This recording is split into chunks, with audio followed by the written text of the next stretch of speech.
নমস্কার বন্ধুরা, নিউ রান্নাঘরে তোমাদের সবাইকে স্বাগত। বন্ধুরা, আজ আবারও একটি ভিন্ন ধরনের নতুন পিঠের রেসিপি নিয়ে তোমাদের কাছে হাজির হয়েছি। তো দেখো আমার এই পুরো ভিডিওটা আর আমার সঙ্গে থাকো। বন্ধুরা, শীত তো প্রায় চলেই যাচ্ছে। শীত যাওয়ার আগে পিঠেটি একবার হলেও ট্রাই করো, খুব ভালো লাগবে। তো এই পিঠের রেসিপি বানানোর জন্য নিয়েছি 1 বাটি নারকেল কুড়ো।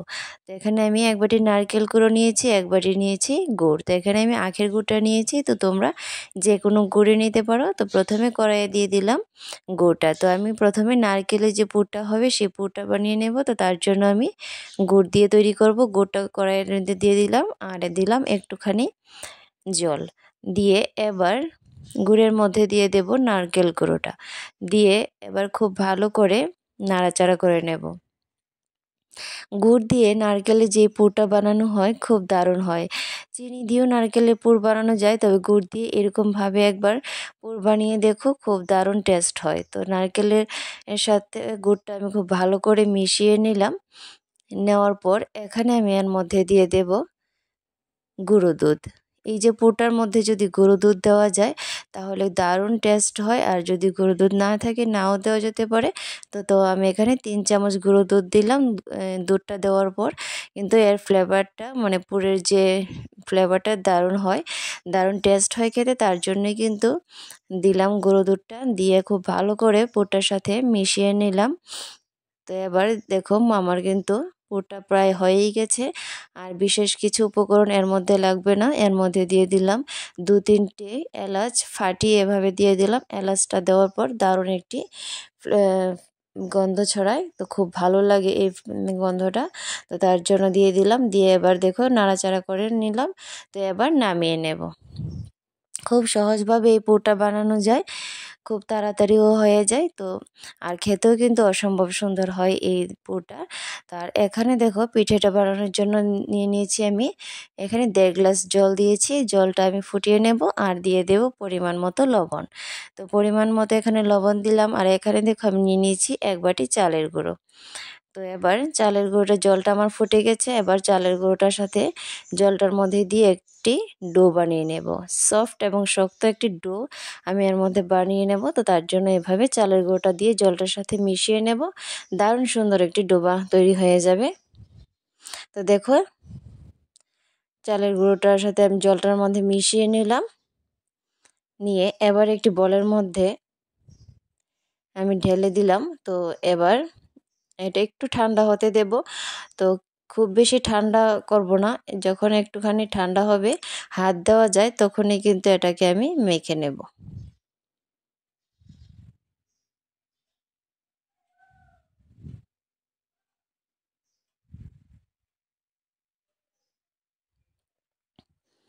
তো দেখো বন্ধুরা, আমি এটাকে খুব ভালোভাবে মেখে নেব।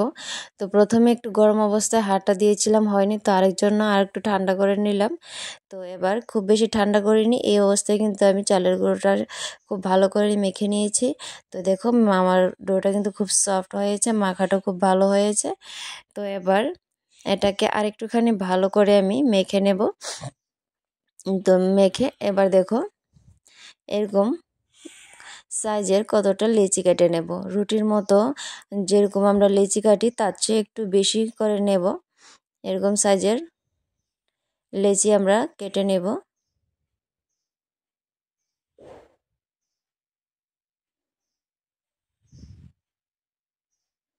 তো লেচি কাটা হয়ে গেছে। তো এবার একটি লেচি নিলাম। নিয়ে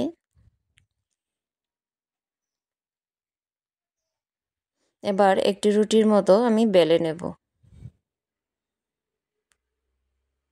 তো দেখো বন্ধুরা, একটি রুটি কিন্তু আমার বানানো হয়ে গেছে। তো দেখো এরকম মোটা হয়েছে, মোটা করে আমি বেলে নিয়েছি।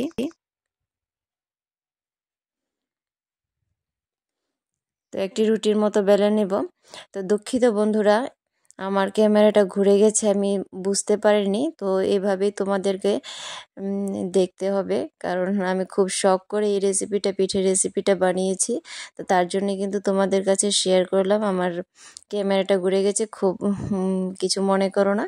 তো দেখো আমি রুটির মতো বেলে নিয়েছি। বেলে এবার দেখো পিঠেটার মধ্যে যে পুরটা এরকমভাবে সুন্দর করে কিন্তু ছড়িয়ে গোল করে ছড়িয়ে দিয়েছি। আর এবার এটাকে রোল করে নেব। খুব সহজ কিন্তু বন্ধুরা, এই পিঠের রেসিপিটা বানানো খুব সহজ। তো এভাবে রোল করে নিলাম। আর রোল করার পর এই যে ধারটা রয়েছে সেটাকে আমি এভাবে চেপে চেপে দিয়ে লাগিয়ে দেব। আর যদি চেপে হাতে না লাগে একটুখানি জল দিলেই খুব সুন্দর করে কিন্তু এটা লেগে যাবে। তো দেখো চট করে কিন্তু একটি রোল আমি বানিয়ে নিলাম। খুব সহজ কিন্তু বন্ধুরা, এই পিঠের রেসিপিটা বানানো খুবই সহজ এবং খুব তাড়াতাড়িও হয় এবং খেতেও অসম্ভব সুন্দর। তো বন্ধুরা আবারও ক্ষমা চেয়ে নিচ্ছি, আমার ক্যামেরাটা ঘুরে যাবার জন্য তোমাদের দেখতে একটু অসুবিধা হবে, কিন্তু খুব শখ করে পিঠেটা বানিয়েছি তাই জন্যই তোমাদের কাছে কিন্তু শেয়ার করছি। তো দেখো আমি একটি তো রোল বানিয়ে নিলাম। তো এবার আরেকটি লেচি আমি রুটির মতো বানিয়ে নিয়েছি। তো এই রুটিটার মধ্যেও কিন্তু পুরটা আমি সুন্দর করে এভাবে মাঝখানটায় এভাবে সুন্দর করে ছড়িয়ে দেব। তো দেখো বন্ধুরা এভাবে সুন্দর করে, আর চারিপাশে কিন্তু দেইনি, শুধুমাত্র মাঝখানটাতেই দিয়েছি। তো এবার এটাকেও আমি রোল করে নেব। তো এভাবে সুন্দর করে কিন্তু বন্ধুরা রোলটা করে নেব। আর এভাবে সাইডটা আমি একটু জল দিয়ে চাপা দিলে বা এমনিতে চাপা দিলে লেগে যাচ্ছে, যদি তোমাদের অসুবিধা হয় একটুখানি আঙুলে জল নিয়ে নেবে, তাহলে খুব সুন্দর লেগে যাবে। তো দেখো বন্ধুরা কত সুন্দর হয়েছে। তো দুটি আমার রোল পিঠে হয়ে গেছে। তো এবার আমি সেটাকে ভাপাতে দেব। তো দেখো দুটো কিন্তু আমি রোল পিঠে বানিয়ে নিয়েছি। তো প্রথমে এটাকে আমি ভাপতে দেব, তার জন্য জল বসিয়ে দিয়েছি একটি পাত্রে।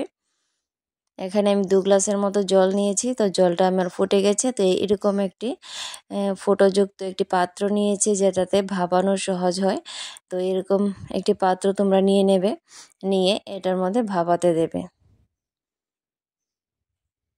খুব বেশি ভাপাতে লাগে না, 5 মিনিট দিলেই কিন্তু সুন্দর হয়ে যায়। তো আমি এটাকে ঢাকা দিয়ে দিলাম। 5 মিনিট পর আবার ফিরে আসছি। তো বন্ধুরা চলো দেখি আবার হয়েছে কিনা। তো দেখো কত সুন্দর কিন্তু ভাপানো হয়ে গেছে। তো এবার আমি এটাকে নামিয়ে নেব। বন্ধুরা এই পিঠেটা কিন্তু বানানো যত সহজ আর খেতেও কিন্তু ততটাই সুস্বাদু। বন্ধুরা একবার হলেও ট্রাই করো, খুব ভালো লাগবে। তো দেখো আমার পিঠাটা আমি নামিয়ে নিয়েছি। তো এবার এটাকে আমি একটি ছুরির সাহায্যে এভাবে রোল ছোট ছোট করে কেটে নেব। ছোট ছোট করে আমি এভাবে পিস পিস করে কেটে নেব, তাহলেই হয়ে যাবে বন্ধুরা রোল পিঠে। এ হলো ভাপানো রোল পিঠে। আর খুব সহজ কিন্তু এই বন্ধুরা এই পিঠেটা বানানো। আর পুরটা যেহেতু প্রতিটি লেয়ারের মধ্যেই থাকে, তো দেখো এই যে রোল করা হয়েছে প্রতিটি রোলের মধ্যেই কিন্তু পুরটা যেহেতু আছে, তাহলে বুঝতেই পারছো পিঠেটা খেতে কতটা দারুণ লাগবে। খুব সহজেই কিন্তু এই পিঠেটা বানানো যায় আর খুব সহজেই আর খুব সুস্বাদু কিন্তু হয় বন্ধুরা পিঠেটা। তো দেখো এভাবে আমি প্রতিটা পিস পিস করে কেটে নিচ্ছি, আর দেখতে কতটা সুন্দর লাগছে আর খেতে তো অবশ্যই সুস্বাদু। তো বন্ধুরা আমার আজকের